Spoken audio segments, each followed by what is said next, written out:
Hey and welcome to Neverwinter with Aragon. So with Module 26, we'll be able to obtain some new gear. A lot of new gear. Well, in this video, we're just going to cover the new Abyssal Master Gear. This will be the peak endgame gear. We'll have the highest item level of 2050. That will be the equivalent to your Exalted Maiden's gear if you've got that. But what we're most interested in is the bonuses. Now right here, there are 4 different sets, including the one I'm wearing right now. They all have some pretty unique visuals, and we'll showcase them as we talk about the bonuses that they're going to provide. Now, first things first, how are you going to actually obtain it? Well, if you read through the collections, it says you'll find this in the Demon Web Pit's Master Dungeon. Now, in order to unlock the dungeon, you'll have to get to 200 progress points on the Demon Web Pit's campaign. You will most likely be able to buy a pack where you can do that day 1. We still have no official launch date of Module 26, but my guess is July the 18th with Neverember's recruitment and claiming some free items and the new battle pass. Now this gear will come from, yes, the new dungeon, but where? Well, from killing your bosses. They have a chance to drop the gear that then everybody can need or greed on. We just killed the second boss. Somebody's gonna pick it up off the ground. You can see these new Abyssal Conquerors, Provoker Crushers. And that's your mythic gear. And that's how you obtain it. You need greed or pass on it. Each of the bosses can drop the gear, so you're gonna get a lot of people farming the first boss. Whether they can drop all the different types of the new gear, that has yet to be seen and tested, as we haven't run through that many times of the new dungeon. So we have all 4 pieces of gear here: the Spellweaver Set, the Mauler Set, the Healing Set, and then the Provoker Set. So you kind of have like a set for damage dealers, 2 of them here, and then a set for healers and a set for tanks. However, there are some bonuses here and there that will be suitable for DPS on both the healing one and the tanking one and vice versa. So let's cover all of the gear. So first of all, we have the Spellweaver Set, which we can have a look at the visuals when we fully equip it. And you may notice there's something unique with it. You're going to obtain these kind of red halos on different parts of the gear. To showcase this, I'm going to remove my armor illusion here, and I may as well get rid of the weapon illusion as well. And we can see just the entire gear set right there. It's got its own bit of glowing effects to it. And overall, it's pretty unique. It's pretty interesting compared to what any of the gear they've made in the past, to be honest, at least of recent date. So that's your Spellweaver Set. Now I've gone and made a document where we cover all of this new gear. You should be able to access this document with a link below, but we start off with the headpiece, which is just going to give you damage in Underdark. To be exact, 5%, so it's going to outperform, let's say, the dashing headpiece, which you may have had, which gave 3.5%. And this does work in any Underdark marked zone. So yeah, pretty useful, pretty viable within the new dungeon for a reliable damage gain. Then you have the robe, the armor piece, and yeah, not so great with Gladiator's accuracy. You're going to gain up to 12% accuracy stat, except it's going to take you a full minute to get there. And yes, it works, it provides the bonus, but it will expire whenever you're downed or you die and reset to the campfire. All of your stacks will be gone, and then it would take again a full minute to get that back. So I don't really see it as useful, since there are a lot of better options which would give like 15% total stats. I would recommend make this something unique. Give it 24% accuracy, so 2% per stack, and after a minute you have 24% accuracy. That's at least then a lot more appealing, because it's yeah, a bit better than just 15%, which you can get on other armor pieces already, much more reliably than having to just wait a full minute. And it gives you, yeah, a risk. Are you going to go with this armor piece where I know if I might die, I'm going to have like no stats and be a full minute to get back? Or am I going to use something else which would give me a little bit less stats? And accuracy is not too great anyway, so it's not going to hurt too much having, let's say, a bit higher stats on this than some other options. So then we have the arms, the bands. And these are going to give us 6% power when we're 25 feet or further away from our target. And that's specific. Your target is the one you're aiming at with like your reticle, your circle. So whatever I'm looking at is my target. And it'll depend on what distance that is. If my target, I'm a healer, is more than 25 feet away from me, I'll be able to heal that person with a boost of 6% to my power. So it's somewhat useful, but I would increase the bonus to at least 7.5%, if not 10% power to match other options. Then you have finally the boots of the Spellweaver set, and these will just give you 2% combat advantage for each enemy within 100 feet of you that you're engaged in battle with. So that, yes, can give up to 20% combat advantage. I don't see it as, very reliable. So most people are going to build around it that you would get 90% combat advantage without needing something like this. You're not going to be relying on having 10 enemies around you to give you 20% combat advantage. But I can see it being useful in random groups where, let's say you're doing a pug, let's say skirmish or dungeon, and you know somebody's not going to run tutor or they're not going to run portobello, and you might have a build that requires that. So you'd miss maybe 7 to nearly 10% combat advantage. So you'd run these then and you'd make that up and it could be useful. So it has its niche areas. So we move on to the next armor set, and this is the Mauler Set. Again, we can have a look at the visuals, equipping the head, armor, and arms and boots. And it's a little bit different to the previous Spellweaver set. Again, the halos are in a little bit different orientation, and the gear itself is just set up a little bit differently. Again, you can change all of these colors. And before we go into the bonuses of this, keep in mind that all 4 of these sets every single class can use. This is really nice. No matter what class you are, you will be able to use any of these pieces. There's no restriction or requirement like you would have with, say, the Aragon gear, where I can only get certain bonuses because I'm, let's say, the paladin healer or a paladin tank, and thus I can't have, let's say, the debuff armor that maybe a bard and warlock could have instead. But let's go into the bonuses of the Mauler set. So we start things off with the headpiece, the Mauler mask, and this one is going to have a 15% chance when you use an encounter power to just give you 10% crit severity for 6 seconds. Yeah, not too reliable unless you're going to be casting a lot of encounter powers, which, arguably the ranger and let's say the bard can be doing so. But I wouldn't say even with a 15% chance you want to make a build that's going to rely on that. So most people just won't use it, and I don't really see it being used personally. 6 seconds, too short, 15% chance. Also too low, to be honest. Maybe 25% and last you at least 10 to 15 seconds. But as it stands, there's just better options with more reliable stat gain. So you go to the armor, and this one is quite interesting. It's an upgrade to what you have from Dragonlance. When you deal damage to enemy, you gain Reckless Rage and you gain crit severity, and at the same time you will reduce your deflection, which then it's tit for tat. But you may note it has max stack 6. Yes, indeed, it's going to give you 18% crit severity. So it's a direct upgrade just by the sheer amount of stats. You're losing some deflect here, but to be honest, that's not going to make or break any difference there with your survivability, and it's a pretty good upgrade if your class needs that crit severity. Some classes will have crit sev forte, and that'll just be way too much. It'd be very hard to fit in. But then next up, we have the wrist guards, and these are, okay, when you use a daily power, your next 3 encounter powers will deal 7.5% more damage, and they'll expire when your combat ends. I think 7.5% damage, not really good enough to use these.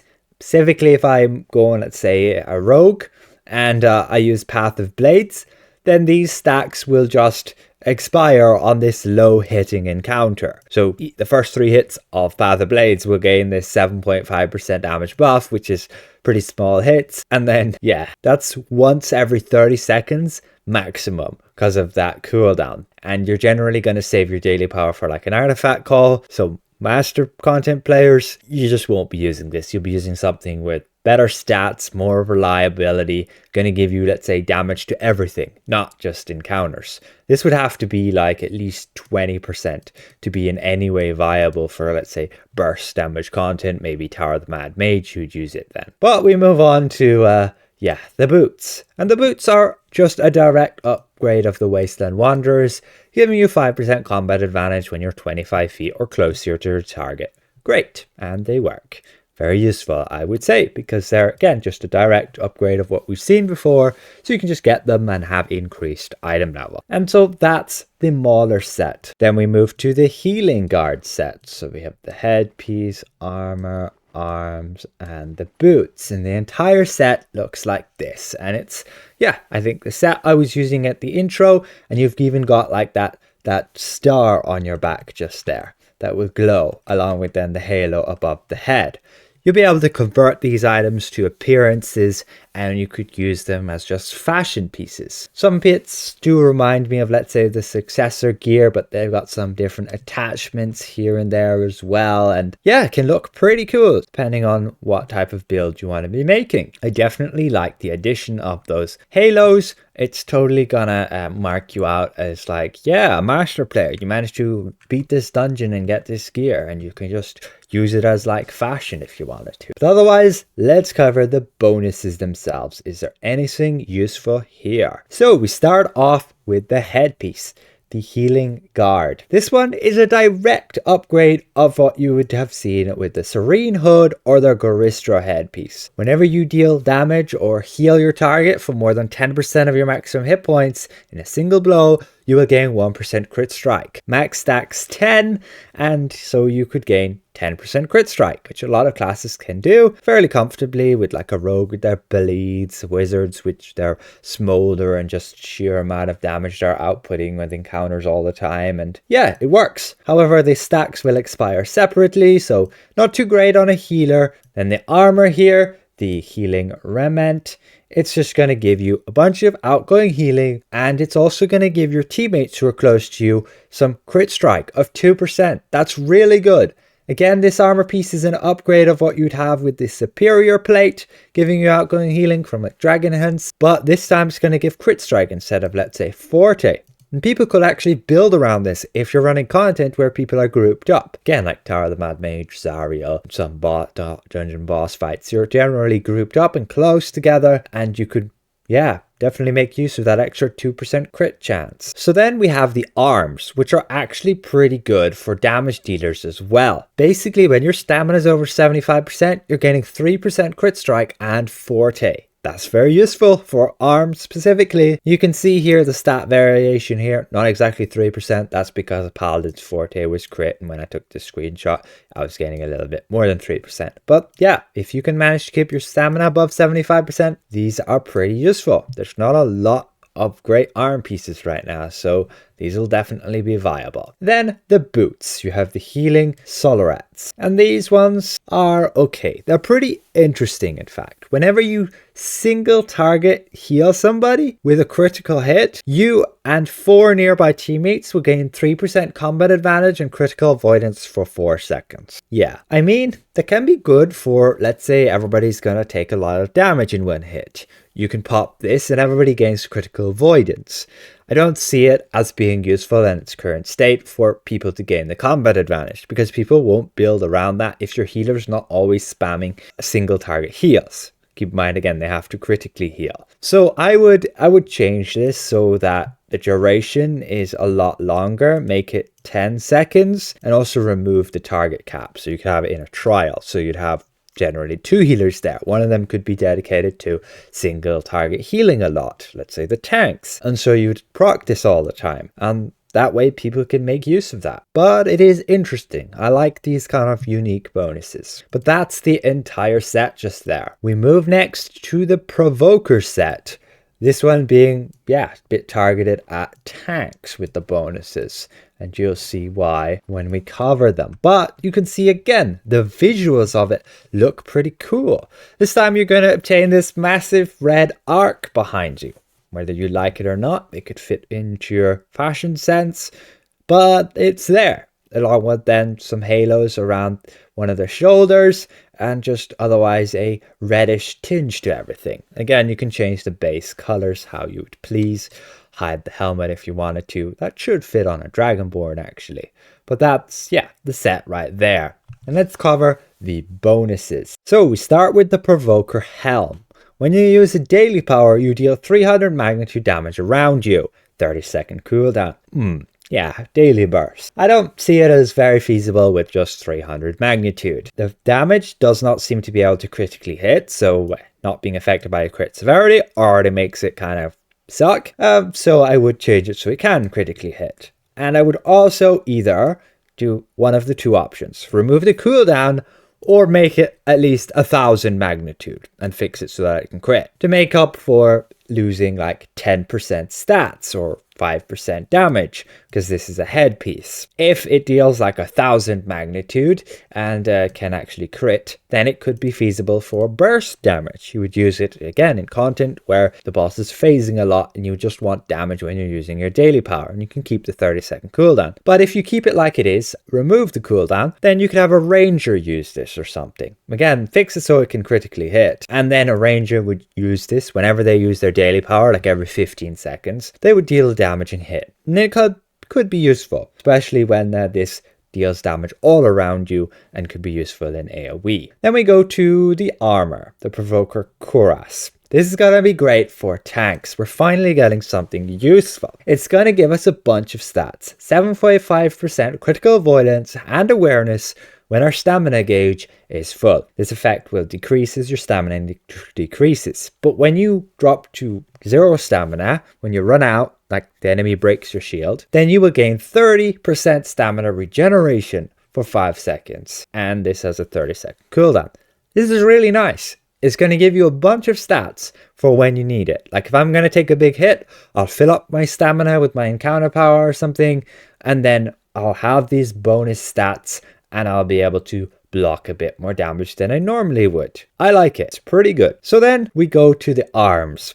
The arms are an upgrade of what I believe they were the Crag Scalers or something. But when you strike your enemy, you gain 1% power and awareness. The older versions had 0.5%. And this has a maximum of 10 stacks. But you lose a whopping 2.5% movement speed per stack as well. So that would be a 25% movement speed reduction to gain 10% power and 10% awareness. That could be very feasible. Again, if you're a tank and want the awareness, or if you're a DPS running pug content and nobody's running raptors or something. But you could see it works, it gives you the stats. However, it will only reduce your movement speed by 2% per stack instead of 2.5%, which is a good thing. I don't like losing my movement speed. But there is an issue with this, a big issue. Each stack only lasts 4 seconds and they expire separately, making it near impossible to maintain 10 stacks on, let's say, a tank. Yeah, you're not going to be hitting, let's say, 10 times within 4 seconds on a tank. Not very often. So in its current state, not really usable by healers and tanks. And yeah, it could be pretty usable on a DPS if you're not running, let's say, a Raptor build. I think it should be changed so that they don't expire separately and so that every time you hit, you would gain the stack and refresh all existing stats. But we move to the boots, the Provoker Crushers. And these ones, when you are 20 feet or closer to your target, you gain 5% defense. When you are 20 feet or further away, you gain 5% crit severity. Useful, I guess. A ranged DPS can use this to gain the crit severity. As a tank, I would prefer to gain the ghosted bonus from, let's say, the rugged boots. That would give you 20% hit points and 3% defense. And that's all 4 of the Mythic Abyss sets coming with module 26. Again, they've got some pretty cool visuals with them. I prefer currently the Healing Guard set, but again, you can mix and match and you get kind of this nice star in the back there. So hopefully this has been somewhat insightful to you guys as the new gear coming with Module 26. Keep in mind this is still the preview server, things are still open to change. The devs may watch this video and see my feedback, and one or two of those pieces could definitely do with a little bit of updating to make a bit more viable. Again, the gear will be pretty challenging to obtain as you'll have to beat the new master dungeon. A massive thank you to all these channel members for their added support, and we'll see you guys around. Goodbye for now.